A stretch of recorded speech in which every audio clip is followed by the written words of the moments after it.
Vous avez écouté Assimi Goïta? Il dit que c'est on l'a téléphoné de l'extérieur pour lui dire, hey, on va te nommer un président, un premier ministre, un président de l'Assemblée. Il dit, ah bon? Très sérieusement, hein? Il dit aux gens, bon, président, qu'on est Beka ici, ça. Maintenant, le reste, là, on verra. Le président du Niger, il nous dit que le jour où il y avait la crise au Niger, il y a un pays européen qui a voulu les appeler pour intervenir. Est-ce que vous savez que c'est le président français qui a appelé le monsieur? Il dit, mais le Niger, là, c'est pas pour vous. Il ne faut pas parler avec eux. Le Niger, c'est pour la France. Entre des États qui sont tous dans l'Union européenne. Et puis l'autre s'est tu. Kou bagabaga. Les bagabaga, là, ça peut marcher ailleurs. Nous, là, c'est terminé. Il n'y a plus ça chez nous. Bon, quand dans un État, vous savez que les militaires, là, ils sont tellement discrets. Notre président n'a pas donné les noms des 4 personnes là qui devaient être président, premier ministre. Ils sont là, moi je les connais pratiquement. Il ne m'a pas dit, mais je les connais. Parce qu'en réalité, ils ont leurs gens ici. Le Niger aussi n'a pas dit le nom du pays, mais je connais le pays. Mais vous imaginez, nous étions des choses de quelqu'un. Ce n'était pas des pays, hein, c'est leurs choses. Même quand vous voulez parler avec nous, ils vous disent que vous ne pouvez pas. Vous savez que moi j'ai été dans une mission à l'extérieur, dans un pays. Vous savez ce qu'ils m'ont dit? Il y a un prince que j'ai rencontré. Je lui ai dit que tu sais, nous, moi je suis venu chez vous, sinon dans notre population on pense que vous êtes les amis des Français. Ah, il me dit, tu sais, nous on nous a dit que pour parler aux Africains là, il faut passer par eux. C'est-à-dire quand tu veux parler au Mali là, tu vas dans ces pays là. S'ils veulent parler au Mali, il faut qu'ils aillent à Paris pour qu'on leur dise comment il faut parler aux Maliens. Parce que le Mali, c'est la chose des Français. Vous imaginez dans quel état on était? Et tous ces dirigeants que vous voyez cravatés, ils font du gros français au Beba ou Yibo dans les avions, ils étaient tous là-dedans. Abbé, des vauriens qui font des années là-bas à échouer dans les classes. Ils vont dans les bibliothèques pour étudier les formules latines, là, venus nous impressionner. Ah, mais tu vas pour Kafode, Kassoro Foy. Il y a Foy, il ne peut pas leur dire non. Si on leur dit de s'asseoir, ils s'assoient. On lui dit de se lever, ils se lèvent. Quand il vient en Afrique, il fait du bruit. Quand on va là-bas, on le tape sur les épaules. Ça, ce n'est pas des présidents. Ces présidents-là, c'est fini au Mali. C'est pour mettre fin à ce système-là qu'on essaie de diaboliser nos présidents. Et vous ne devez pas accepter. Si ces présidents, par l'âge, par décision personnelle, ne sont pas là demain, le flambeau, vous devez le tenir. Les jeunes, les filles, une nouvelle race d'hommes politiques pour libérer l'Afrique définitivement.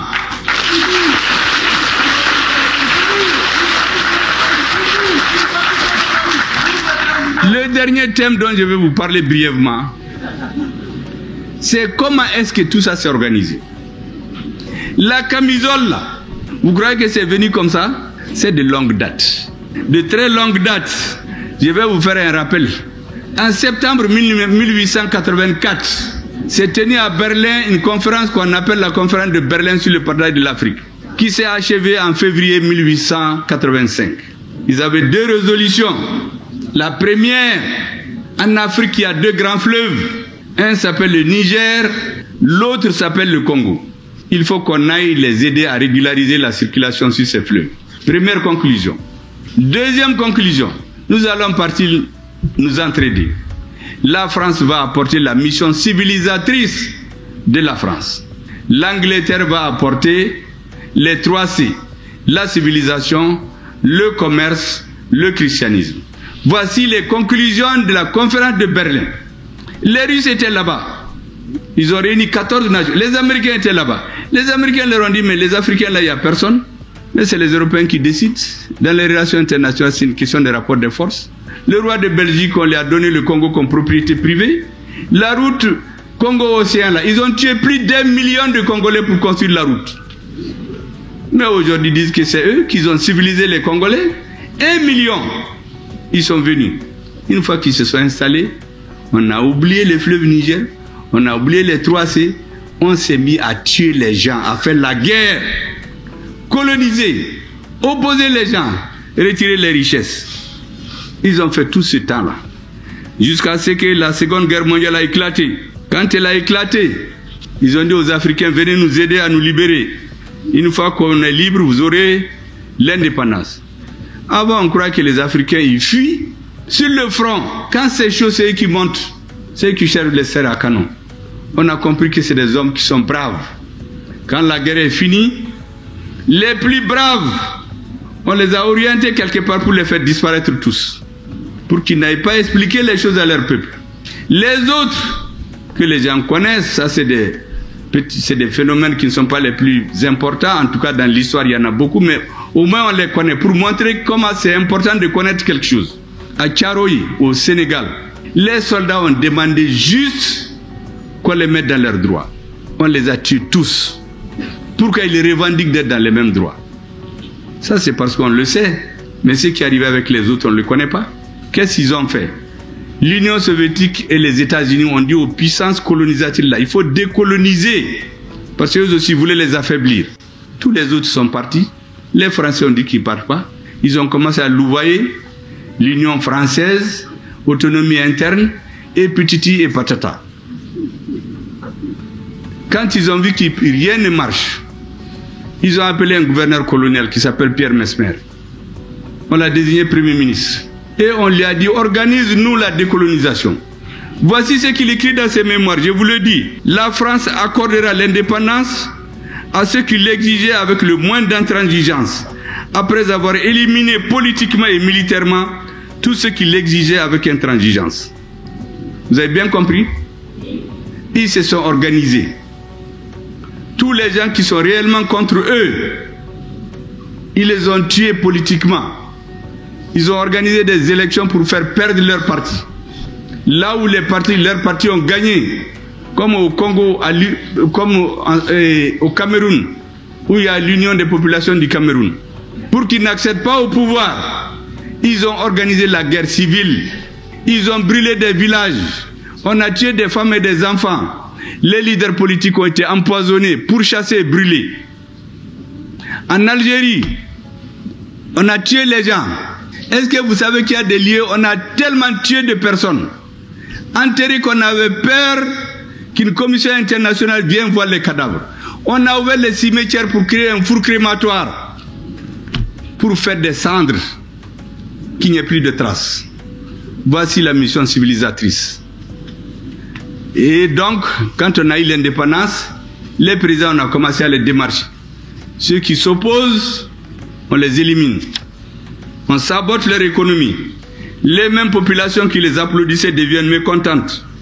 Et puis on les élimine, on fait des coups d'État. Les coups d'État sont venus, les militaires ont fait leur temps, ils ont commencé à comprendre. Qu'est-ce qu'ils font?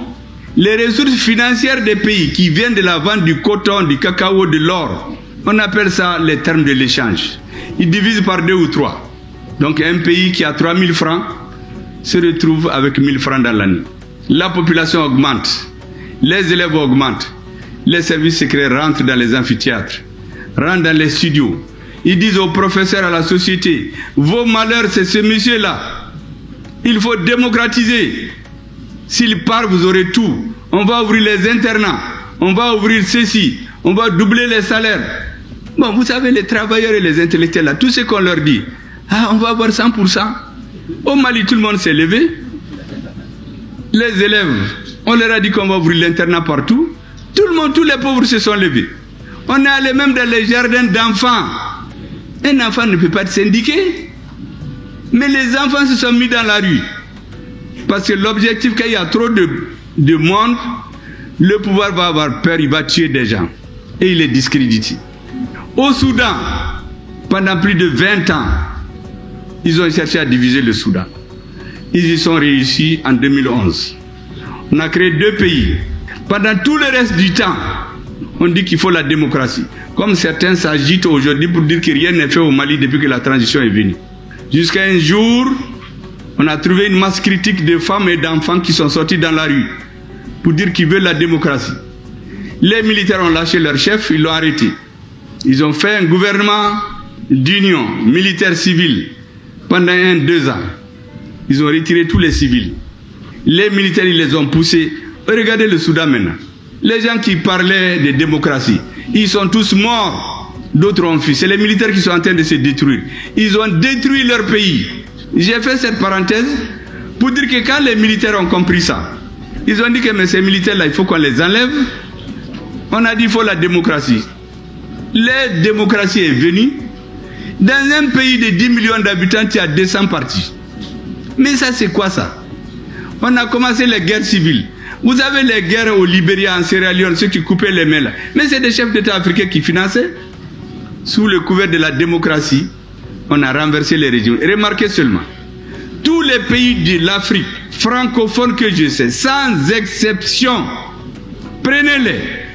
Rwanda, Burundi, Zaïre, Congo, Tchad, Centrafrique, Niger, Algérie, Mali, Côte d'Ivoire, tout Burkina. Dans tous les pays, on a changé le pouvoir après la conférence de la Baule. Il y a eu des coups d'État, des guerres civiles et destruction du système éducatif et du système militaire.